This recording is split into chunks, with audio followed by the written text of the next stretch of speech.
and welcome to a new garage of Dad, and today's the day I'm going to start and do the chronic lacquer peel on the Audi A2. Why am I doing that?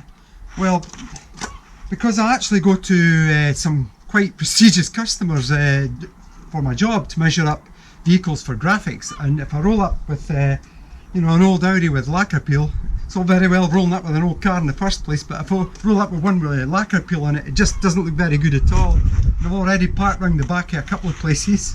So also, even on an old car, I like them to look presentable, myself, something that's 20 years old. And why am I not going to respray it? Well, the car was only 600 quid in the first place, so why am I going to spend another 2 grand on a respray on a car that's only worth 600 quid? You just can't do that. And also, a lot of garages, if you took this to go in to get the lacquer peel restored or resprayed, they'd just turn their noses up at it, and they're all too busy anyway. They would never entertain this. The other thing is, it's keeping an old car on the road, especially nowadays, and with the cost of living crisis, a lot of working poor, they just can't afford cars nowadays, and you can't go on finance, because that's just a noose around your neck. So it's good if we can keep these cars on the road, especially the Audi A2s. These have a big following, and the number of people that speak to me about this car is unreal. So the more that we can keep on the road, the better. And if it gives you a bit of inspiration to give it a go, then this video has been a success. It also gives me a wee bit of material for my channel as well. There's loads of things that I've still got to do with this car. The lacquer being the main one, and it won't take me a weekend, it'll take me about 4 weekends to do, because it's quite a big job.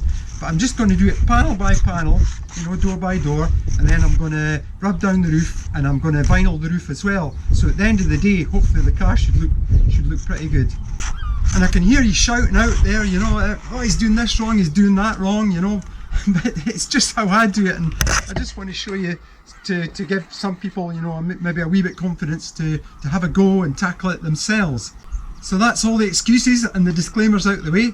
Let's get on and give it a go. By doing it panel by panel, you can really concentrate on a panel at a time and spend a lot of time on this panel, so you're not worrying about that one, that one, that one, that one. All that you're concentrating is just this part here, and by doing it that way you can actually achieve results that would actually surprise you. What I'm going to do here is I'm going to take the worst of the lacquer off here, and I'm going to rub it down, and I'll fade it back towards this line here. And then I'll spray this in red primer, and then rub the red primer down with wet and dry, and then fade in the red spray into this part of the wing. So I don't need to paint the whole wing here, and I'll probably mask off all the way around here and round there as well, and I'll just lacquer the whole panel once the red is on.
Well, I'm back out again this morning, and you can see that I've taken all the masking off and I've painted the wing red because I had to use the car last night. It doesn't actually look that bad already, but I'm going to remask it up, and I've got some wet and dry, and I'll start off with 600 grit and then I'll move on to 1200 grit to finish off before I apply the top coat of red.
Right, I'm ready to put the wing into paint now, and I use this Holt's auto spray paint from the Holt's paint system, and although it's not amulé red, you actually the colour of the can lid is a pretty good match to the paint of the car, so I just went out with one or two reds and matched them up against the car, and fortunately this one comes out pretty spot on. And the reason I use Holt's is because of the spray pattern, the nozzles are really good in these, and it'll spray it on lovely and flat. You know, if you just mist it on and then put a heavier coat on, then a heavy coat, and then even another heavy coat, you can get it really flat, and you don't need to rub it down to apply the lacquer on the top. Whereas these other cans, you order these online and they have a nozzle on them. It's not very good at all, and I'll show you what the finish is like. And you've generally always got to wet flat these after you put the paint on, and it takes twice as long to do the job. It's not really the time, it's just that I really like these cans and the way that they put the paint onto the panel. So I'm going to put the first mist coat on now and let that dry, and then put two progressively heavier coats on, and then we'll just see what it's like.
Right, that's the top coat finished and ready for the lacquer.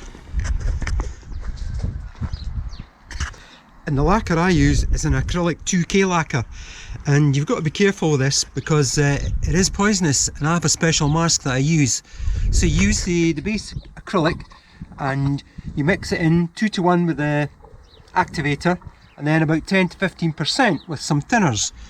And I usually thin it down quite a bit because I use this low pressure gun. It's a really good little gun which was only about 20 quid, and I have to use that because I've only got a little compressor, but this little compressor can keep up with this gun, no problem. So you can use rattle can lacquers, but I find again the nozzles on these, I've never found one that sprays really nice, and you end up having to wet flat and then machine polish the finish, whereas with this you can get a good thick finish, and more often than not you never really need to machine polish over it.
Well, that's it done now, and I've just got to let it dry off for the rest of the day. I think I put a wee bit too much thinners in it because it was really runny, and I've actually got a little run round about this area here which I'll have to buff down and polish up later on. But on the whole I'm quite happy. The colour match is really good. I can't rate these Holtz cans highly enough for the way that they spray on, and for the colour match, and they fade off in the panel as well. I've not painted the whole panel, I've only painted this section here and just blown off into the red of the bodywork, and in that way it sort of blends in nicely into the bodywork, and then the lacquer covers the whole thing. As I said, it's just the way I've done it. You know, I've got a compressor and I've got a little spray gun, that's why I use the 2K lacquer, and it goes on thicker. But you can use the rattle can lacquer. You've just got to put more coats on and then prepare to buff it up afterwards, but it's okay. And I might actually do a panel just to show you. So that's that panel done. I'm just going to go around it one by one now. I've already started the rear quarter, so I'll get on with that next, and the tailgate as well. And one by one I'll get all the panels done. And then I suppose at the end of the day I'm going to machine polish the whole car just to match the old paint in with the new. and then I'll probably have to do the wheels afterwards because they'll be showing up the rest of the bodywork. But so far I'm quite pleased with the process.